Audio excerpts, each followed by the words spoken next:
অবশেষে বল্লরী গুপ্তর postmortem report এলো। তার মাথায় প্রথমে অ্যানেস্থেটিক জেল লাগিয়ে তারপর ছুঁচ ফোটানো হয়েছে। বুঝলাম সেই বিকট গন্ধ যেটা আমার নাকে এসেছিল সেটা ওই অ্যানেস্থেটিক জেলের গন্ধ। খেয়াল হলো রিখিয়ার কথা। তার ছোট পিসির কাছে অনেক গোয়েন্দা গল্পের বই। বর্ণাকে যে করেই হোক কথা বলাতেই হবে। তার কাছেই হাড় ও খুনের কিছু হদিশ পাওয়া যাবে। আমি আর অরূপ বর্ণার সঙ্গে কথা বলার জন্য বেরিয়েছি। এমন সময় দেখতে পেলাম যদু আর করবীকে রাস্তায় লুকিয়ে কথা বলতে।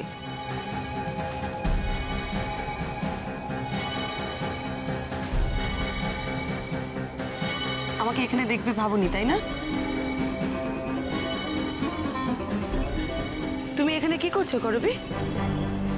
ও বাড়িতে তো আমাকে আর ঢুকতে দেয় না, তাই যদু দাদাকে একটু এখানে ডেকে আনলুম রিকিয়া দিদিমণির খবর নিতে। এই দেখুন না, এই চা আর চিনি কিনতে এসেছিলাম। বাড়িতে বড়বাবু ভাইরা এসেছেন তো, ওই চা করতে গিয়ে দেখি চা পাতা শেষ। আমি তো আর ও বাড়িতে নেই যে এসব দিকে খেয়াল রাখবে। গিন্নিমাও মরে গেছেন, আমাকে তো তাড়িয়ে দিল। এখন নিজেরাই বুঝুক, যা ইচ্ছে করুক গে।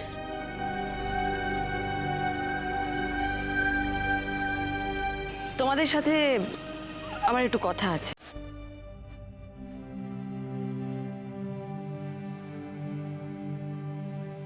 এসো। আমাদের সঙ্গে কি কথা? আচ্ছা এসো না। কোথায়? এসো বলছি, এসো।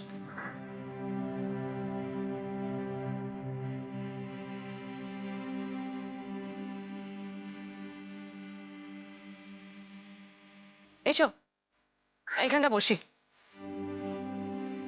বসো ভাই, 3টে চা দাও না, বসো। কি জানতে চাও গোয়েন্দা দিদি? জানতে চাই বলতে, তোমরা যে কথাগুলো জানো, মানে যেগুলো আমাকে বলোনি। আমরা আমরা আর কি জানি? দেখো, তোমাদের মুখ দেখে কিন্তু মনে হচ্ছে তোমরা অনেক কিছু জানো। কিছু কথা আমাকে বলোনি, সেই কথাগুলো। আমি কেন বলবো না দিদি? আমি তো তোমায় ডেকে আনলুম। হ্যাঁ, তুমি আমাকে ডেকে এনেছো ঠিকই, কিন্তু হয়তো সব কথা বলোনি।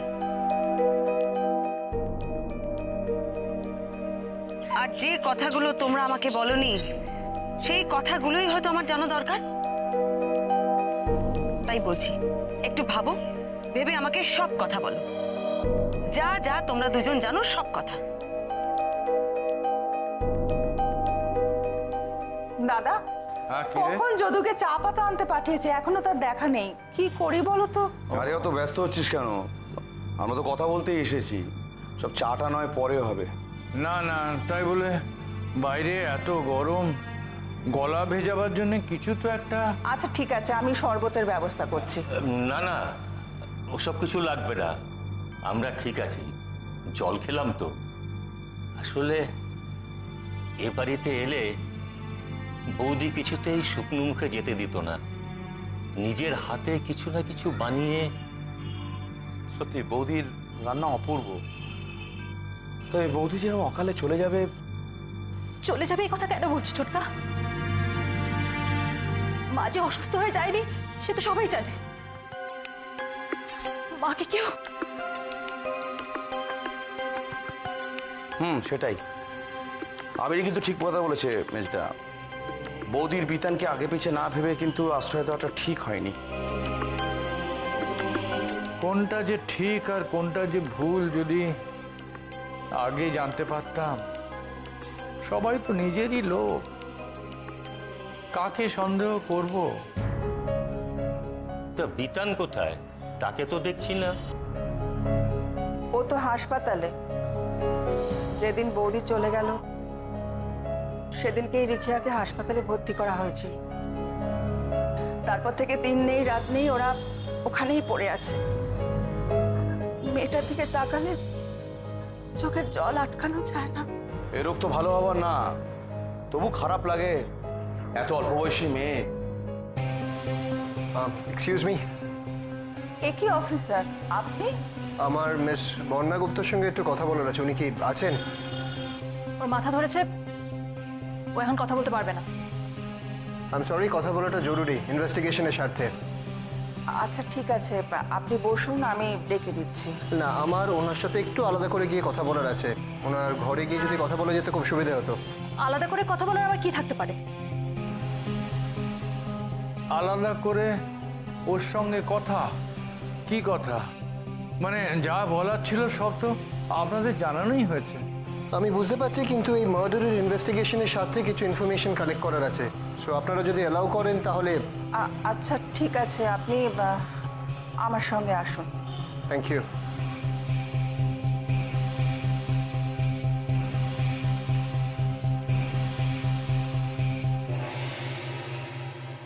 আমি একটা কাজ করছি, আমি তোমাদের কিছু প্রশ্ন করছি, তোমাদের তাহলে উত্তর দিতে সুবিধা হবে।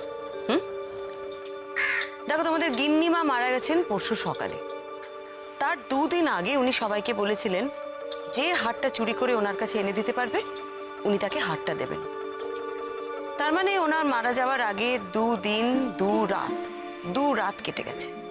এই 2 রাত্রের মধ্যে তোমরাও নিশ্চয়ই চুরির চেষ্টা করেছিলে। আমরা? না না, ভুল হচ্ছে কোথাও তোমার গোয়েন্দা দিদি। না, আমরা হার চুরি করিনি। না, আমি বলছি না যে তোমরা দুজন চুরি করেছো, আমি বলছি যে তোমরাও চুরির চেষ্টা করেছিলে। দেখো, আমাকে মিথ্যা কথা বলে কোনো লাভ নেই, বা মিথ্যা কথা বলার চেষ্টা করেও কোনো লাভ নেই। আমি খুব ভালো করে জানি এই 2 দিনে অনেকেই ওই বাড়িতে ওই হারটা খোঁজার চেষ্টা করেছে। তোমাদের হার খোঁজা অনেকেই দেখেছে, আর তারাই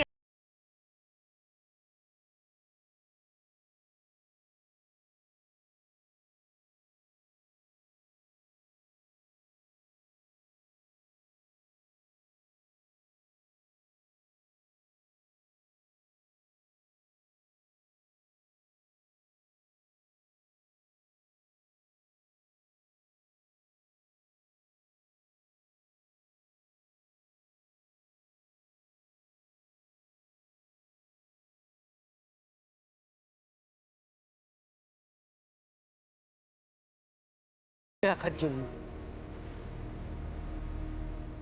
আমরা দুজনে ঠিক করেছিলাম রাত জেগে দেখবো হাতটা কেউ পেলো কিনা।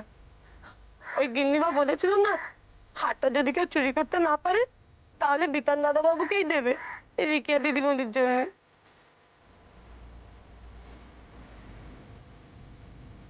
তোমরা দুজন রিখিয়াকে খুব ভালোবাসো, তাই না? রিকিয়া দিদিমণিকে ভালো না বেসে থাকা যায়? করবি যেদিন আপনার বাড়িতে প্রথম গেল সেদিন তো ওই রিকিয়া দিদিমণি আপনার কথা প্রথমে বলেছিল। রিখিয়া আমার কথা বলেছিল? হ্যাঁ গো, বলেছিল পরমা ম্যাডাম থাকলে ঠিক হাতটা খুঁজে দিত। আর তোমায় যখন টিভিতে দেখায় আর ওই খবরের কাগজে যখন তোমার লেখা বেরোয়, রিকিয়া দিদিমণি হাঁ করে দেখে। ও এত খুব ভক্তি শ্রদ্ধা করে। ওই অসিকের দিদিমণির অনেক টাকা লাগবে, টাকা জোগাড় করতে পারলে দিদিমণিকে তবু কিছুদিন বাঁচিয়ে রাখা যাবে।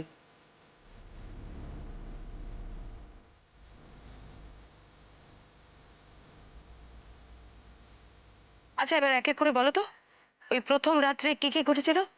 প্রত্যেকটা কথা বলবে, একটা কথাও বাদ দেবে না।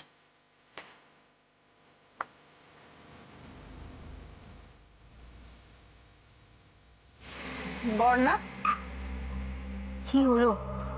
বললাম তো মাথা ধরেছে। তোমার এই বেকার সামাজিকতা আমার দ্বারা হবে না। না আমি সেজন্য আসিনি। আমি আসলে উনি তোর সঙ্গে দেখা করতে চান, তাই। উনি? আসুন আপনি।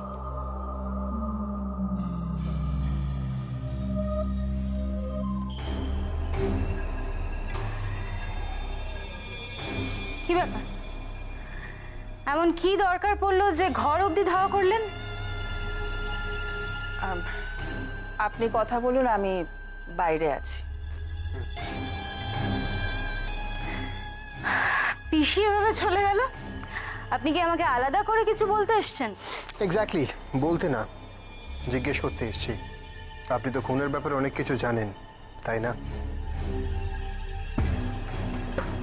আপনার বেসিক্যালি কোনো কাণ্ডজ্ঞান নেই, তাই না?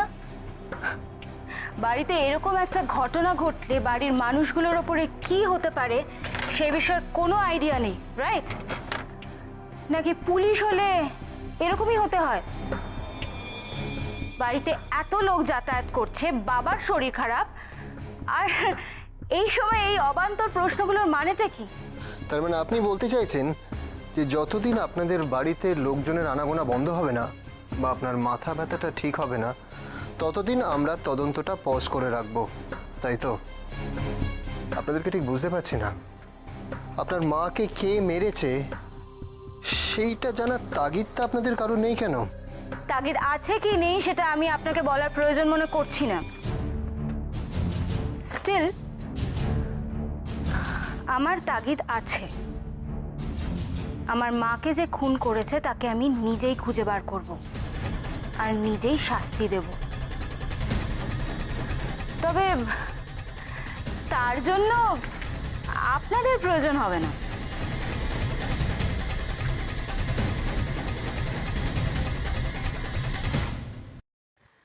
দেখো করবে, দেখো যদু, একটু মাথা ঠান্ডা করে ভেবে তোমরা আমাকে বলো।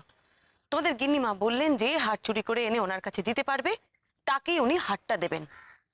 তারপর তারপর সেই রাত্রে কি কি হলো?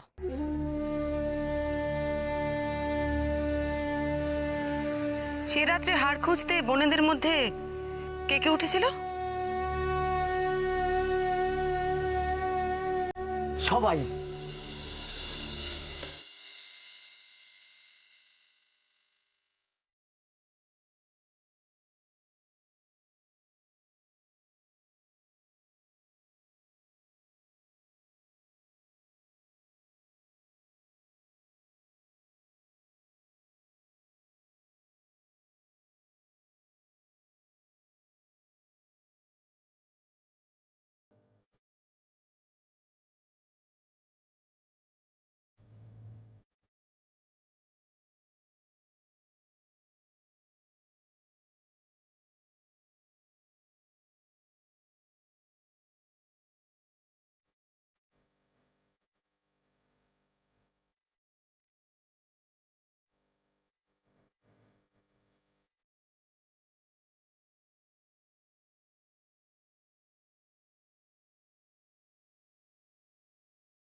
তুই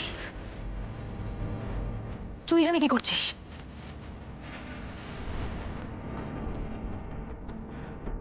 আমি আমি বাথরুমে এসেছিলাম। কেন, উপরে বাথরুম নেই? ওর কি ভূত আছে নাকি? তাই একটা মিথ্যা কথা বলবি না। তুই হাটটা চুরি করতে এসেছিস না? ও, আর তুই বুঝি এখানে কাবাডি খেলতে এসেছিস? দেখ, একদম অশান্তি করবি না। হাটটা হাটটা আমার লাগবে। ও অশান্তি তুই করছিস হাবেরি।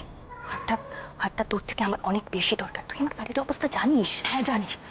বড় লোকের আপনার মেয়েটা তো হবে না। ওই হাটটা পেয়ে গেলে ব্যবসাও শুরু করতে পারবো, মেয়ের কাজটাও পেয়ে যাবো। ব্যবসা? তোর এই বুদ্ধিতে ব্যবসা হবে? এই আমার বুদ্ধি নিয়ে তোকে ভাবতে হবে না, চোর কোথাকার। ও আমি চোর না? আর তুই কি? তুই সাধু পুরুষ। এই এত বাজে কথা বলবি না। দেখ, আমি যদি হাটটা না পাই, আমি কিন্তু কাউকে ওই হাটটা পেতে দেবো না। আমিও দেবো না।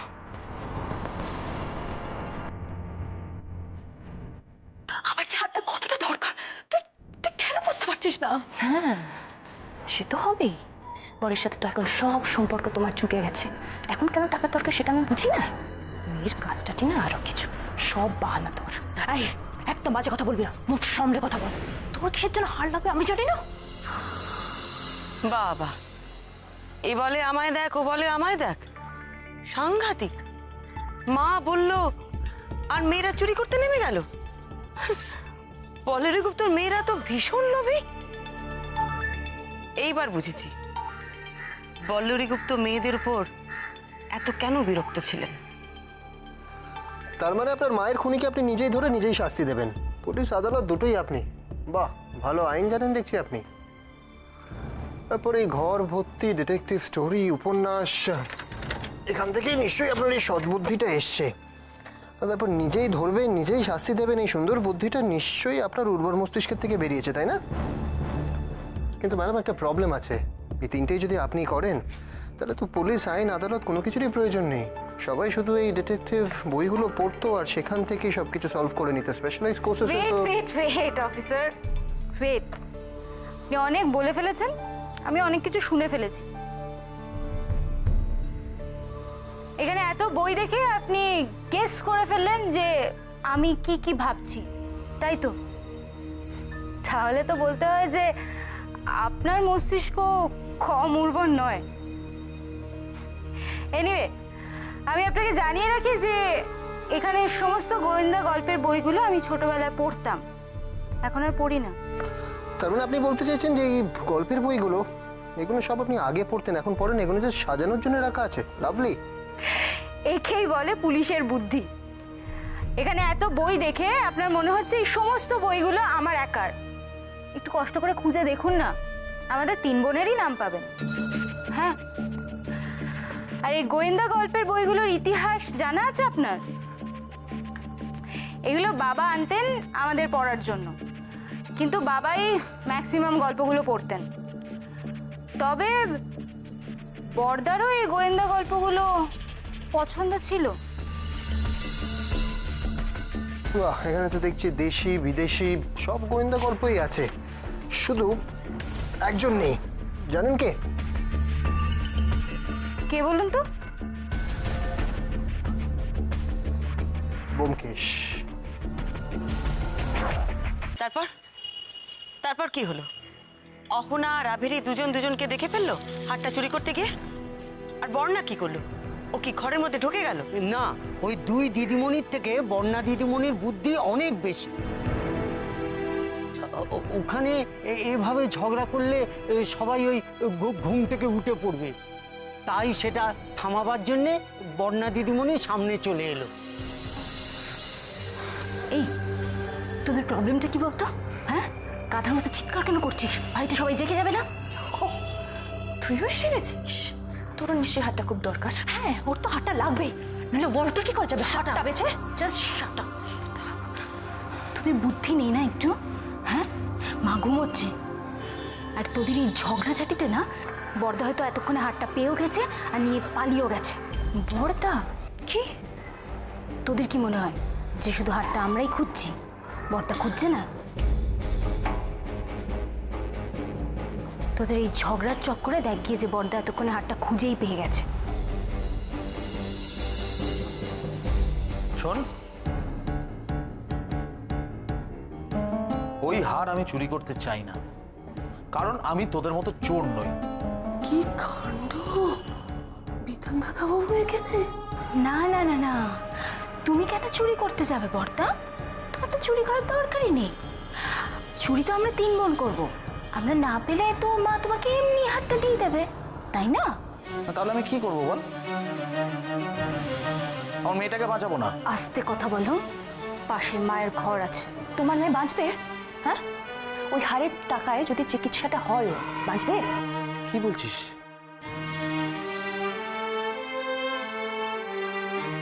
এই কথাটা তুই বলতে পারলি? হ্যাঁ, আমি আমার মেয়েকে যে করে হোক বাঁচাবো, এটা বলে দিলাম, যে করে হোক। আচ্ছা কি হচ্ছেটা কি? তখন থেকে তোদের গলা শুনতে পাচ্ছি। মাঝরাত্রে হার নিয়ে ঝগড়া করতে লজ্জা করছে না? পাশেই তো রিখিয়ার ঘর, মেয়েটা তো ঘুম ভেঙে যাবে। একেই তো সারাটা দিন রোগের জ্বালা যন্ত্রণায় মেয়েটার ঘুম নেই চোখে, তারপর যদি এইসব শুনতে পায় তাহলে ছি।